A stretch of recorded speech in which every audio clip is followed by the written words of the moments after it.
حیدرآباد دکن میں ایک بہت بڑا مزار ہے جن کو کہتے ہیں خواجہ بندہ نواز گیسوئی دراز رحمت اللہ علیہ.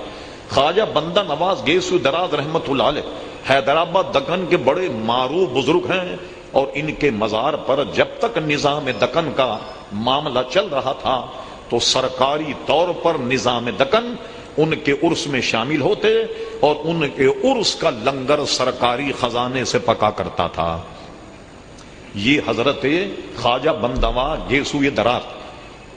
اعلی حضرت فاضل بریلوی سے کسی نے پوچھا کہ بعض لوگ جو بہت لمبے بال رکھ لیتے ہیں یہ جائز ہیں یا ناجائز؟ اعلی حضرت منع فرمایا کہ ایسے بال جیسے عورتیں رکھتی ہیں ایسے نہیں رکھنا چاہیے. چلو یہ تو بزرگوں کا مشرب ہے کہ وہ اپنے لمبی زلفیں یہاں رکھتے ہیں، مگر آج کل تو ہمارے نوجوان پونی باندھنے لگ گئے. چلتا ہوا دیکھیں تو پتہ نہیں لگتا ہی ہے کہ شی ہے. ہم نے ایک حدیث پڑھی جس پر پوری گفتگو فتاوی رضویہ میں. ایک حدیث شریف یہ ہے کہ حضور علیہ السلام نے دو چیزوں سے منع فرمایا. وہ دو چیزیں کیا تھیں؟ فرمایا کہ نماز میں کپڑا گھرسنے سے اور جوڑا باندھنے سے منع کیا گیا. ہمیں گمان یہ ہوا کہ شاید خواتین کے لیے جوڑا باندھنے کے لیے منع کیا گیا، بس کے بعض لوگوں نے سہون یہ فتویٰ بھی دے دیا کہ خواتین جو ہیں جب نماز پڑھیں تو جوڑے کو کھول لیں، لیکن فتاوی رضویہ میں اس کا جزیہ یہ مل گیا. امام اہل سنت نے لکھا کہ بھائی جوڑا باندھنے میں تو زیادہ پردہ کہ خواتین کے بال بکھرتے نہیں، اور اس میں زیادہ پردہ ہے. خواتین کو تو بال کا جوڑا باندھ کر نماز پڑھنی چاہیے، اور کپڑا جو یہاں گھرستے ہیں لوگ نیچے سے، اس سے بھی حضور علیہ السلام نے منع فرما.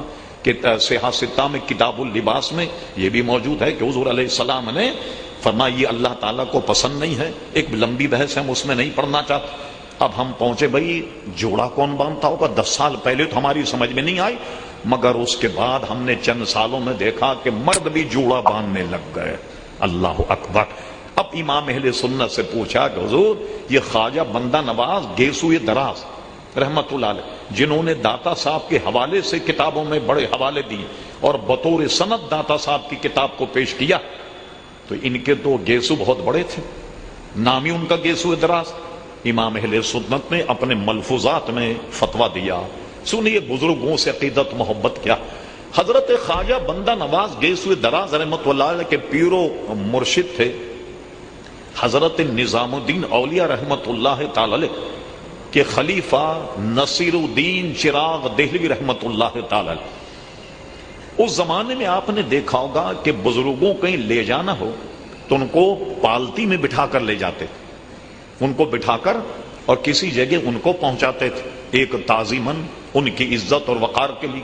حضرت خواجہ بندہ نواز کے ایک زلف اس پالتی میں پھنس گئی جو اپنے شیخ کی انہوں نے اٹھائی، اس پالتی میں ان کی زلف پھنس گئی، الجھ گئی. تو وہ کیا کرتے؟ سارے بالوں کو تو چھوٹے کرا لیتے، مگر اس زلف کو جو ایک لڑی تھی اسے چھوٹا نہیں کرتے کہ اس سے شیخ کو نسبت ہے. کہ پالتی میں جب اٹھایا تو وہ ایک گویا لڑ جو تھی وہ اس میں الجھ گئی، اس لیے اس کو نہیں کاٹا کرتے تھے. تو اس لیے فرمایا کہ یہ حضرت خواجہ بندہ نواز گیسوئی دراز رحمت اللہ علیہ کا معاملہ یہ ہے. اتنے بڑے حیدرآباد کے بزرگ لیکن نقل کرتے ہیں تو حضرت داتا صاحب کا حوالہ اور ان کے حوالے سے بات کرتے ہیں.